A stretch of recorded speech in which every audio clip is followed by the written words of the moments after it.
Hey everyone, it's Dominic, the Primetime Treasure Hunter. Welcome back to another video. This video is going to be very different from ones that I've done with you in the past, in that this time you are going to get to decide whether or not I sell a really cool vintage historical item that I found in 2013. I have been holding on to it ever since as a trophy type of item of sorts, and it always leads to interesting discussion when people come over the house, and the way in which I found it gets brought up and we talk about it. And the way I found it was not through an estate sale. It wasn't through a garage sale or a rummage sale or a flea market or a local marketplace or anything like that.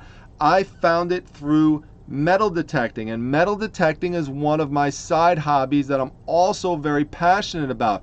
It's one of the other reasons that I call myself the Primetime Treasure Hunter, because metal detecting really is like treasure hunting, just like it is when you go out to a garage sale or an estate sale. I mean, those are ways you're trying to find treasures.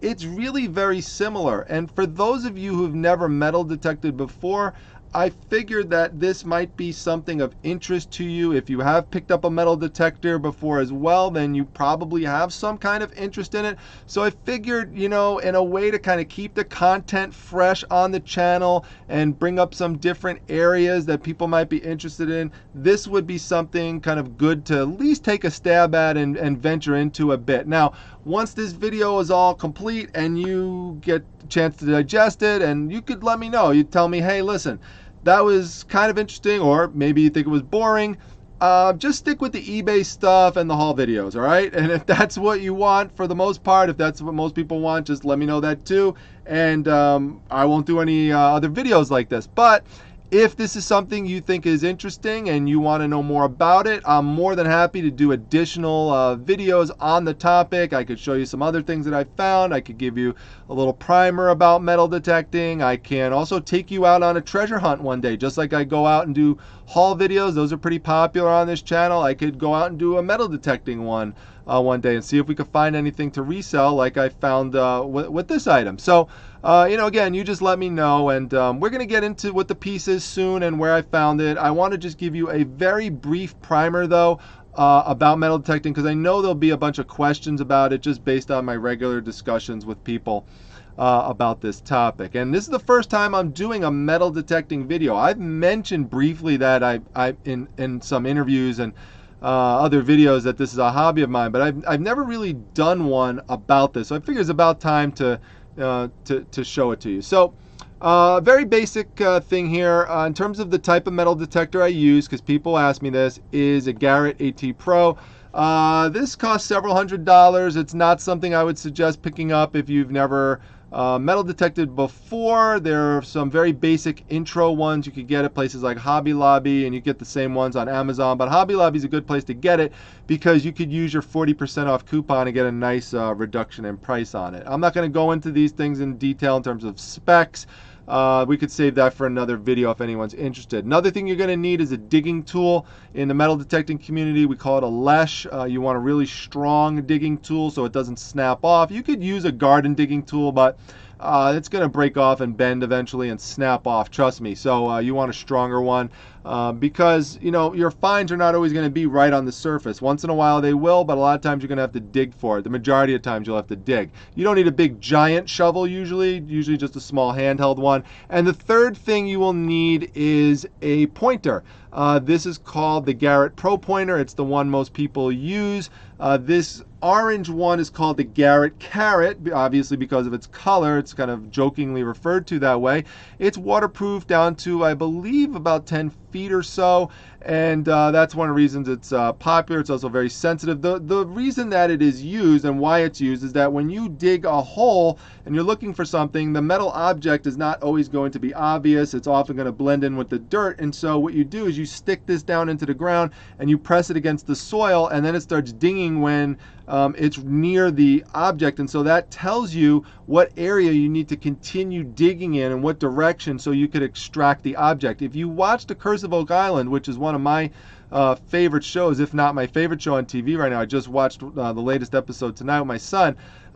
Gary Drayton on that show, the metal detectorist, he uses pro pointers all the time in the show. And there's other popular shows you could watch about metal detecting. There's one called Diggers, and sometimes they're over the top with some of the ways they act about when they find something. But and there's also some pretty good YouTubers out there that you could follow as well. Again, we could talk about that in future videos. So those are the things you're going to need. And then you're going to need to figure out where you could go, because you can't just stumble upon, it says waterproof up to 10 feet. So you cannot just stumble upon someone's private property, walk in their backyard and start metal detecting, or you're going to get in trouble. You can usually be safe going to a public place like a school or a park, although it is, if you really want to be safe in those situations, it's generally best to ask permission. So you call the school principal or the school superintendent in advance. And at the park that I'm going to show you that I went to, in fact, it's a whole chain of parks through Onondaga Lake Parks in the Syracuse area. I actually have a permit that allows me to go metal detecting. I don't have to pay anything for it. It's free. I just have to show them my license every year. That gives me a pass. I get to go onto the park grounds, and I get to metal detect wherever I want to. And they just want you to follow some basic rules, like if you dig up a hole, is the most important thing to tell you. If you dig up a hole, you need to reseal the plug, reseal the hole, because they don't want the park having holes all over it. And there are some people who metal detect that do stuff like that, and that gives the hobby a bad name. So you can't do that kind of stuff. You got to make sure you leave the place as close as possible to how it was when you started out. Now, let me show you where I went so you get a better sense of this, and I'll show you some history behind it, and that will give I know I'm kind of dragging this out a bit, but if I show you the history of it, you'll appreciate the piece more. So right here, you can see I'm in Chicago. Now, this is obviously not where I went metal detecting, because I live in Syracuse. I just put Chicago up here because it's so cold there today. Today's January 31st, 2019. It was actually colder in Chicago today than some parts of Antarctica, if you could get your mind around that. The other reason I put it up is that's home of the Craigslist hunter, the legendary Craigslist hunter, who I recently interviewed. So if you want to see that interview, is a legendary reseller, go check out my playlist, go under the live video section, and you could, my interview section, you could see the interview that I did with Pete the Craigslist hunter. But for now, let's leave Chicago. It's too cold there, and we're going to go over to Syracuse. Not that it's that warm over here, but it is warmer than Syracuse. And this is where I live, Syracuse, New York, so central New York. And my fellow New Yorkers who are watching this, like Martin and Christina from Martin's Thrift Store Gold, say hi to them, and make sure you go over to their YouTube channel. And people like OGC, who is from the Syracuse area, now in Rochester, they know this area very well. And you can see here, the part I want you to pay attention to is this big lake here. It's called Onondaga Lake. And I drive by this every single day when I drive into downtown Syracuse, right down Route 690. And this was, back in the day, a very popular resort area. A lot of people nowadays would not know that. And I'm going to zoom into Onondaga Lake a little bit more here. Let me just type that in a bit. Onondaga Lake. So we zoom into that lake a bit more. The reason why you wouldn't know now that back then it was a resort area is because of what happened eventually is that as industry popped up in the area, there was a chemical facility near the lake that was dumping chemicals into this lake for decades and completely polluted the lake. So through a combination of pollution, even back in the early to mid 1900s, the amusement park area around here started to fall apart around 1938. But it was popular in the late 1800s and the early 1900s. You wouldn't believe the kind of stuff that they had there. And fortunately, there are some cool pictures that I could show you of what it used to look like there back in the day. And you can see here, this is Long Branch Park, and this is an entrance to it. That entrance is now destroyed. It is no longer there.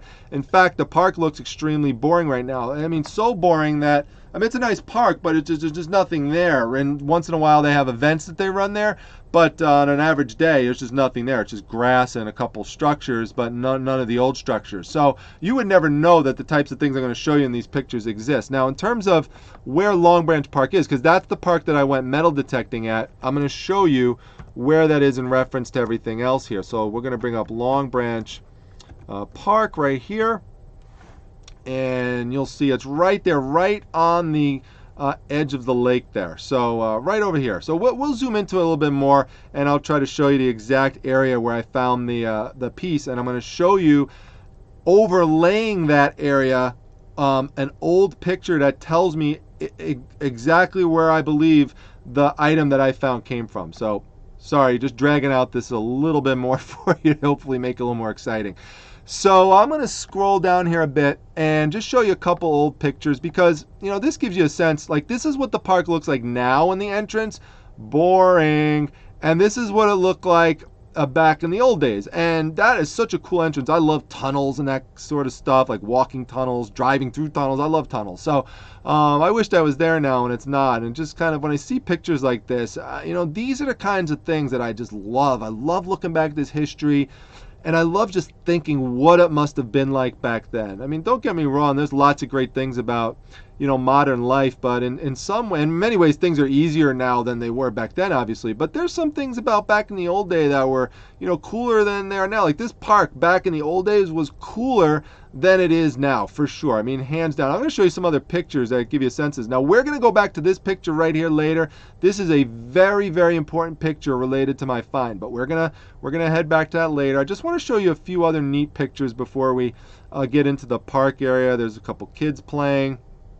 There's an old couple hanging out, a little family. This is cool. You know, they had like little games, you know, kind of like, you know, like you would think of like a modern boardwalk. This is kind of what it was like. You'd play like a game of chance. Just so cool, like those old pictures and the people standing there with the games. And they still had the knock the bottle down game back then. There's a little roller coaster there in the background. It's going to be hard for you to see, but if I scroll down a little bit more, you should be able to see. Oh, yeah, here it is. I mean, if you're from this area, you're going to be shocked, like if you didn't know this, that they had these kind of carousels and roller coasters and, you know, swings and all sorts of stuff back then. I mean, there is just literally no sign of any of this stuff anymore. It's just all gone. It just blows my mind. The whole thing is just gone. So anyway, let me bring you into the park, and I'll tell you the story about what happened. So let me go back to the park right here, and we're gonna get ourselves down there. Let's see if we could reorient ourselves, and we'll zoom right into the park here. So there we go. Now we're gonna get in there a little bit more. We're gonna just get right in that area, and I'm gonna turn this around a bit. So okay. So we're going right over here, and I'm going to try to get down a little bit more here. I'm going to turn this around. You got to bear with me just a little bit, because I want to see if I could find the exact location for you of where I found my item. Here we go.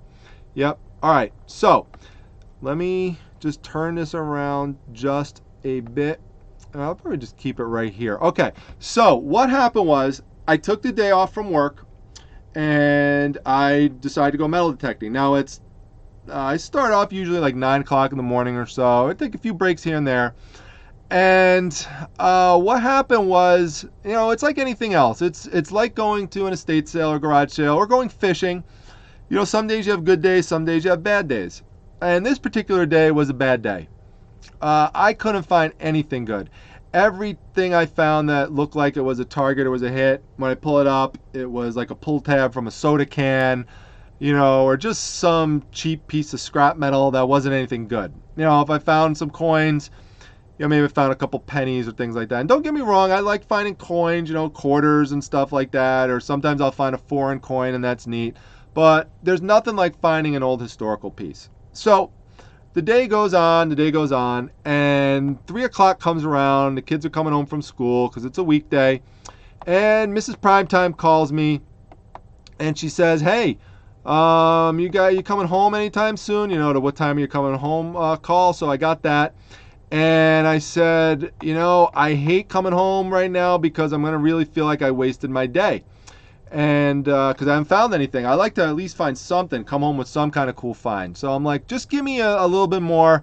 And if I can't find anything soon, I'll come back. So she's like, all right. So now, what you can't really make out too well from this area right here, you see this little pavilion. Now, this is a modern pavilion. This is not one of the older ones. This is a modern pavilion.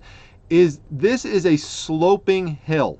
So I'm standing up here and I was looking for some things here, and I start walking down this hill and I'm sweeping my metal detector, sweeping along. And the way the metal detector works is that if you find something, it's going to give you a ding.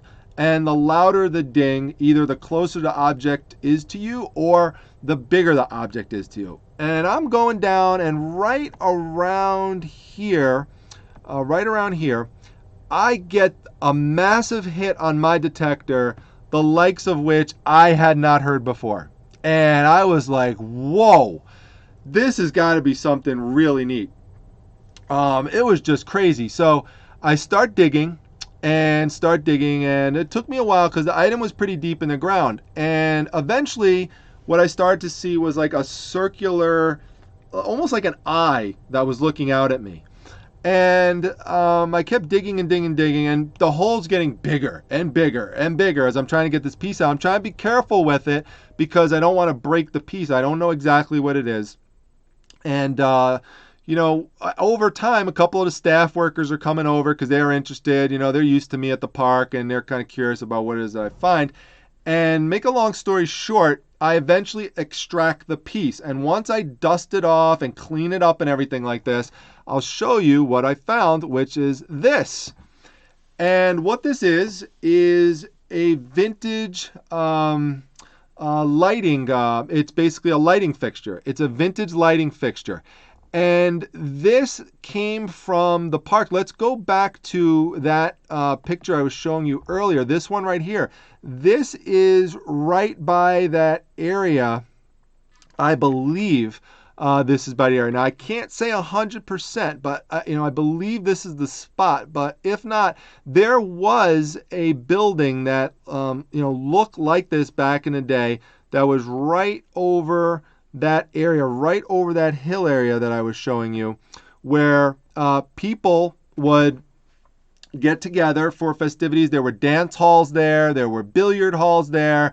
There were places where people would eat and convene. And there was some type of structure over in this area that when it was torn down, they must have taken that lighting fixture and just not disposed of it properly and just chucked it down into the ground, and it wound up getting buried. Now, we know from historical research that the park was, that aspect of the park was shut down in 1938. And I wound up, and if we look at this closely here and we zoom into this piece, you will see that there are, it has a look at that. That has a beautiful patina to it.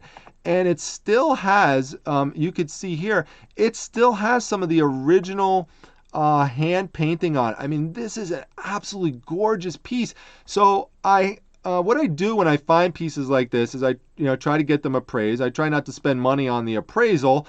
So I sent a couple emails out to a lighting fixture expert who dealt with antiquities in the area. And he appraised this as being a piece from the 1930s, which is great because he could independently confirm that with his own knowledge. That matches up to when I know that this would have been the historical time period that it came from, would have been the 1930s, because the park shut down in 1938.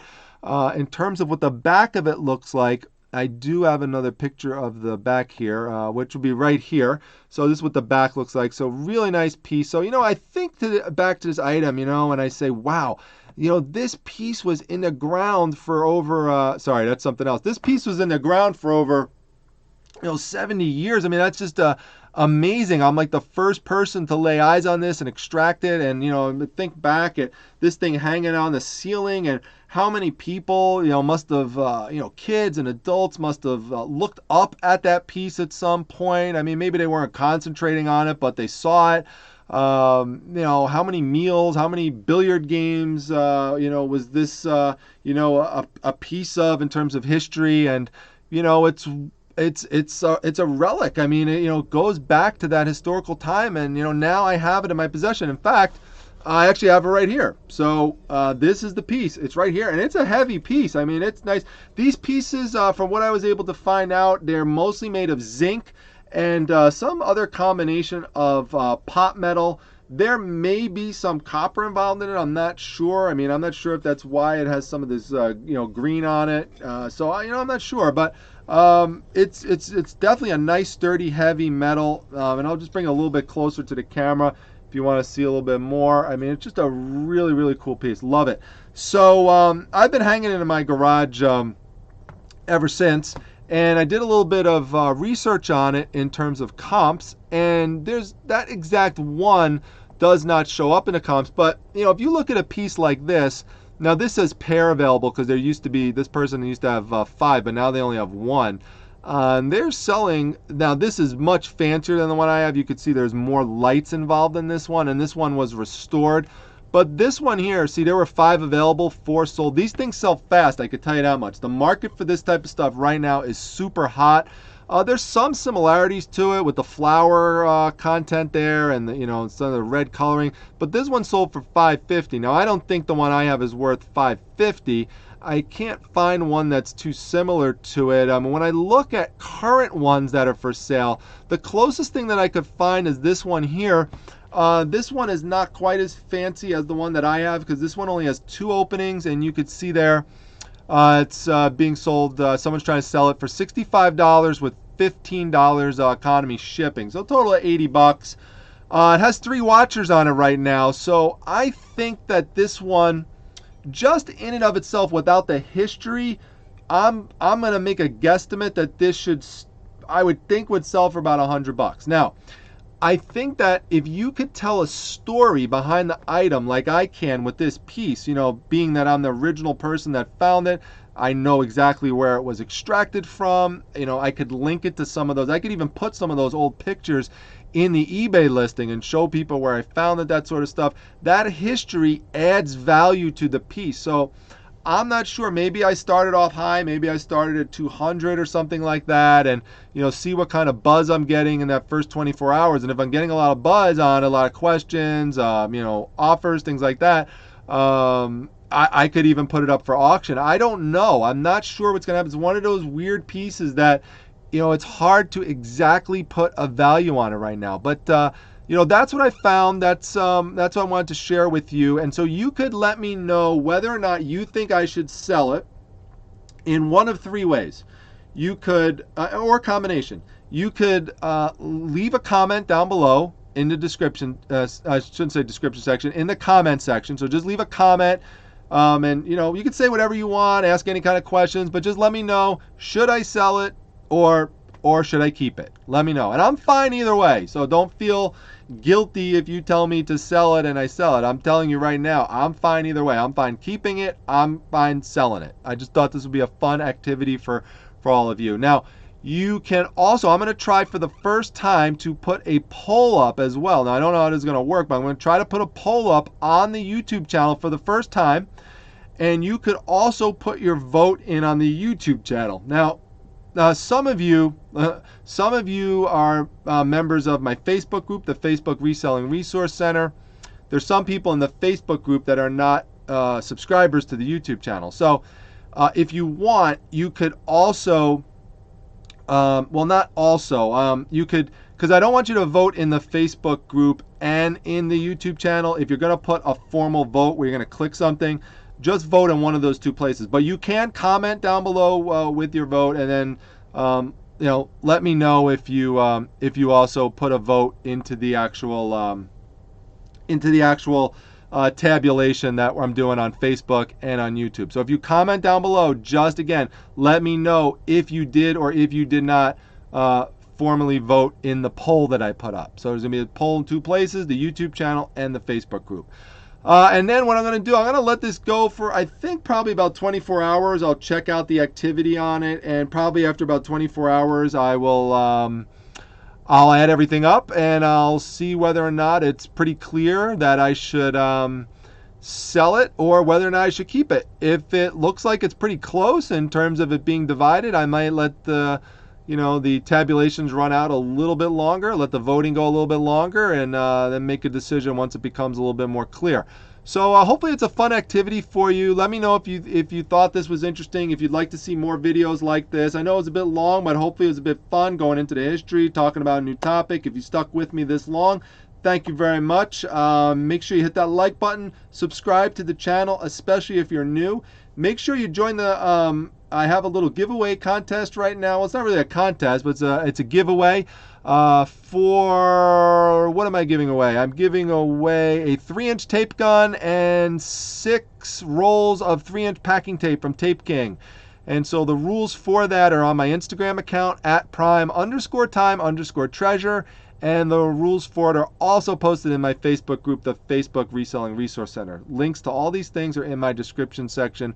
So go check it out. It's free, doesn't cost you anything to enter. If you're already subscribed to this channel, well, that's one of the main conditions for getting into the giveaway. So hopefully you win that. The winner will be announced next week on my Instagram account. So I'm going to wrap this up. It's late, 2:15 in the morning, and I've got a bunch of other things I have to do before I have to get ready for work tomorrow. So I got to edit this video, post it, and get that poll up. So hope you all enjoyed it, and I will see you all back in the next video, everyone. Take care.